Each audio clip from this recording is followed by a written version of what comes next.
উদ্যোগে আমাদের যারা এই রামনগরের ভারতীয় জনতা পার্টির কার্যকর্তারা, যারা প্রাক্তন বিধায়ক, প্রাক্তন মন্ত্রী, জননেতা, সাত রামনগরের যিনি সকলের প্রিয় ছিলেন, সুরজিৎ দত্ত তথা সনুদার আজকে শুভ জন্মদিন।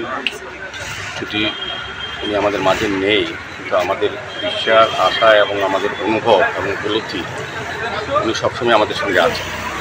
কাজে আজকে মন্ডলের পক্ষ থেকে আমরা ওনার জন্মদিনটাকে যথেষ্ট শ্রদ্ধার সহিত, সম্মানের সহিত আমরা উদযাপন করছি। শ্রদ্ধার সহিত আমরা এখানে পুষ্পার্ঘ্য অর্পণ করা হয়েছে। আমাদের বিভিন্ন নেতৃবৃন্দরা, আমাদের কোঅর্ডিনেটররা, আমাদের মন্ডল সভাপতি এবং বিভিন্ন স্তরের যারা মোর্চা নেতা যারা আছেন এবং সমস্ত কার্যকর্তারা, বলবো ওনার যারা অনুরাগী বা অনুগামী ছিলেন তারাও প্রত্যেকে আমরা আজকে যথেষ্ট প্রোগ্রামের মাধ্যমে আমরা শ্রদ্ধা জানালাম। আমরা এটাও বলতে পারি, সুরজিৎ দত্ত যেভাবে রামনগরবাসীর জন্য নয়, শুধু সারা রাজ্যবাসীর জন্য, সমস্ত অংশে মানুষের জন্য কাজ করে গেছেন, মানুষের কল্যাণে উনি অনেক কাজ করেছেন এবং ওনার চিন্তা, ওনার দিশা, ওনার পথকে সামনে রেখেই আমরা রামনগরের মণ্ডল এবং আমি বিধায়ক হিসেবে আমাদের কর্পোরেটররা, আমাদের সমস্ত স্তরের কার্যকর্তারা, নেতৃত্বরা ওনার আদর্শ এবং ওনার যে চিন্তাভাবনাকে সামনে রেখে কিন্তু আমরা রামনগরকে নতুনভাবে তৈরি করার চেষ্টা করছি।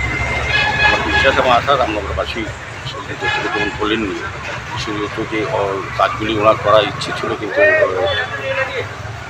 চলে গেলেন, বা এই কাজগুলিও আমরা কিন্তু সবাই মিলে করার চেষ্টা করছি। এটাই হচ্ছে প্রকৃত ওনাকে সম্মান প্রদর্শন করা। তো আমি আবারও বলবো রামনগরবাসীকে, সুরজিৎ বিকল্প হয়তো এই শুধু রামনগর নয়, সারা রাজ্যেই কখনো হবে না, কিন্তু ওনার চিন্তা, ওনার ভাবনা, উনি যেভাবে মানুষকে নিয়ে কাজ করেছেন, মানুষের আপদে বিপদে সুখে দুঃখে ছিলেন, আমরা মণ্ডলের পক্ষ থেকে আমরা বিভিন্ন নেতৃত্ব, আমাদের কার্যকর্তারা, আমি বিধায়ক হিসেবেও আমি ওই সুন্দর পথেই রামনগরবাসীকে পরিষেবা বা তাদের পাশে থাকি।